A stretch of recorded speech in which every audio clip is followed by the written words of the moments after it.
dipersembahkan oleh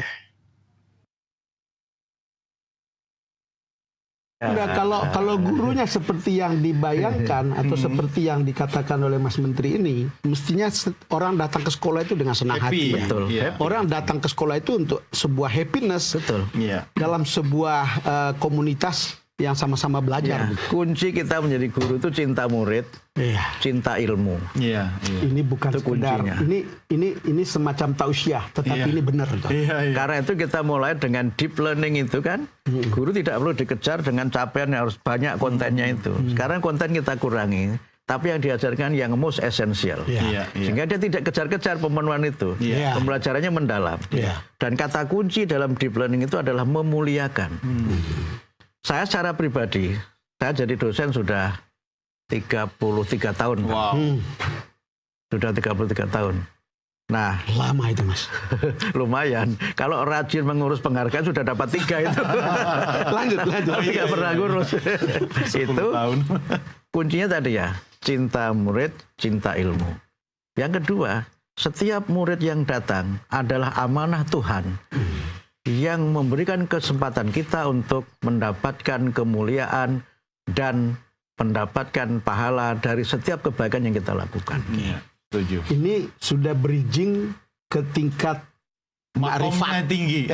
Kan kalau ini it is not just transfer knowledge kan? Iya. Bukan. Guru tidak begitu lagi Tidak sekarang boleh, ini. Tidak boleh. Karena knowledge itu bisa diperoleh dari mana saja dan kapan saja, bukan? Yang penting apa? Value. Value. Maka sekarang kebijakan baru saya juga, setiap mata pelajaran itu Bang, harus ada value-nya. Harus ada nilainya. Nah, kali ini saya cerita. Ada seorang guru, ini guru matematika. Tapi guru ini memang guru. Suatu saat dia buat garis sepanjang 100 cm. Berarti 1 meter ya? Iya, 1 meter ya. Dia bilang kepada muridnya, siapa yang bisa membuat garis ini lebih pendek? Pertanyaan begitu. Iya. Seorang murid maju, garis yang 1 meter 100 cm dikurangi menjadi 80. Dibiarkan sama guru itu. Murid berikutnya maju dengan cara yang sama, sampai garisnya tinggal 10 cm. Kemudian ada murid yang kesekian maju, dia buat garis 120 cm. Mana yang benar? Yang 100 menjadi 80 sampai tinggal 10 atau yang membuat 120? Oh ya? 120 lah. Ini guru benar. Karena siapa yang bisa membuat garis lebih pendek? Begitu orang membuat garis 120, ya, ini jadi maka 100 jadi lebih pendek. Jadi orang menjadi hebat itu bukan dengan cara menyakiti orang lain, tapi berbuat lebih baik daripada orang lain. Masya Allah. Subhanallah. Luar biasa. Mas Menteri. Itu namanya matematika, tidak sekedar angka-angka, tapi value. Nilai yang melekat dalam pelajaran itu. Saya jadi ingat anak-anak saya itu, Pak Menteri, sekolah itu kan seperti mau ke bandara. Tasnya gede banget. Ternyata kalau kita fokus pada value, tidak sekedar apa yang dia bawa ya dalam isi tasnya itu ya. Tapi bagaimana nilai-nilai itu. Tapi kan butuh kemampuan guru yang bisa transfer value tadi, Pak. Disitulah guru perlu jam terbang. Di antara buku yang saya baca 30 tahun yang lalu. Saya termasuk senang karena jam terbang dihitung, Mas. Iya. Oke, lanjut. Bisa dikonversi itu. Soalnya wartawan. Lebih 30 tahun. Lanjut. Di antara buku yang saya baca 30 tahun yang lalu, itu buku judulnya Teaching for Learning. Dan bahkan itu menjadi mata kuliah ketika saya mengambil S2 di Australia. Itu maknanya ada 2. Singkatnya dari buku itu. Pertama, Teaching for Learning itu adalah kita mengajar. Yang dengan kita mengajar, murid bisa terus belajar tadi. Betul.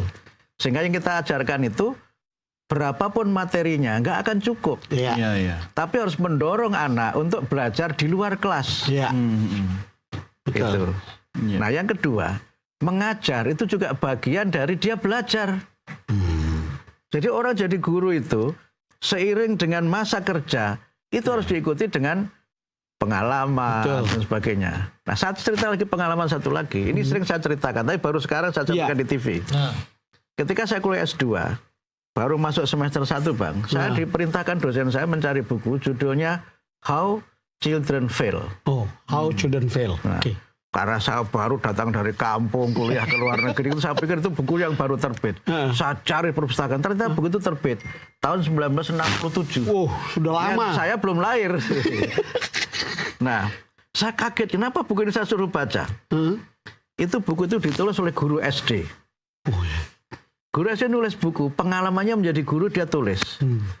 Menjadi buku yang ternyata anak-anak itu gagal dalam studinya. Bukan karena dia IQ-nya rendah, tetapi karena dia merasa tidak nyaman, tidak bahagia ketika dia belajar.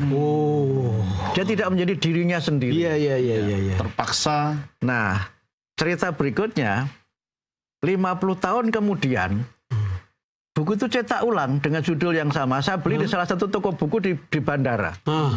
Dengan judul yang sama. Sama. Isinya Artinya apa? Isinya sama. Artinya? Artinya, yang dia tulis di buku itu masih relevan. Kan sekarang banyak orang, saya mohon maaf ya, belajar itu karena diperintah orang tuanya. Kenapa harus mengambil ini? Saya maunya papa, maunya mama. Cita-cita orang tua Cita-cita orang tua ke anak. Kemudian dia ditarget oleh sekolah itu, kamu harus ini, harus itu. Dia tidak menjadi dirinya sendiri. Betul. Jadi artinya apa? Belajar itu harus humanis. Dalam teori humanisme namanya unique individual. Yang kita mendampingi, kamu mau tumbuh seperti apa, saya bantu. Tetapi membantunya juga bukan maunya dia apa. Membantu dengan perlahan-lahan diarahkan sehingga dia siap untuk itu. Dengan cara seperti itu. Karena manusia bukan mesin. Exactly. Tapi Pak Menteri, Bang Don, ini relevan dengan hidup saya. Anak saya Pak Menteri dari umur 3 tahun, saya ajak terus ke studio.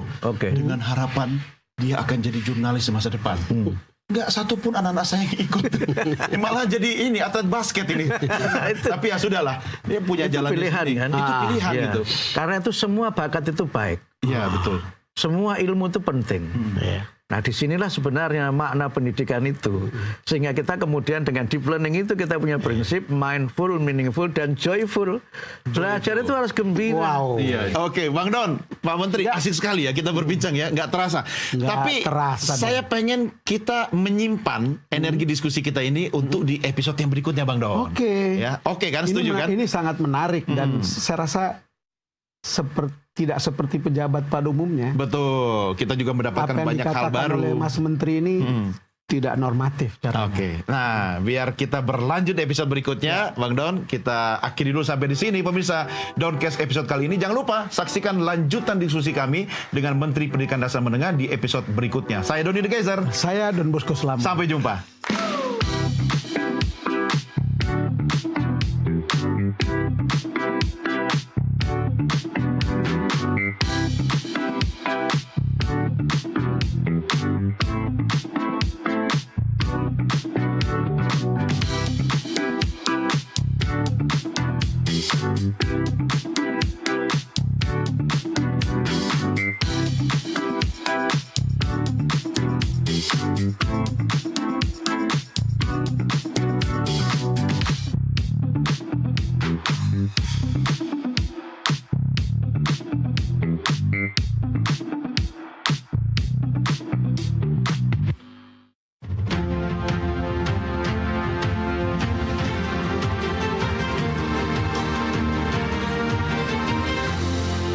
Dipersembahkan oleh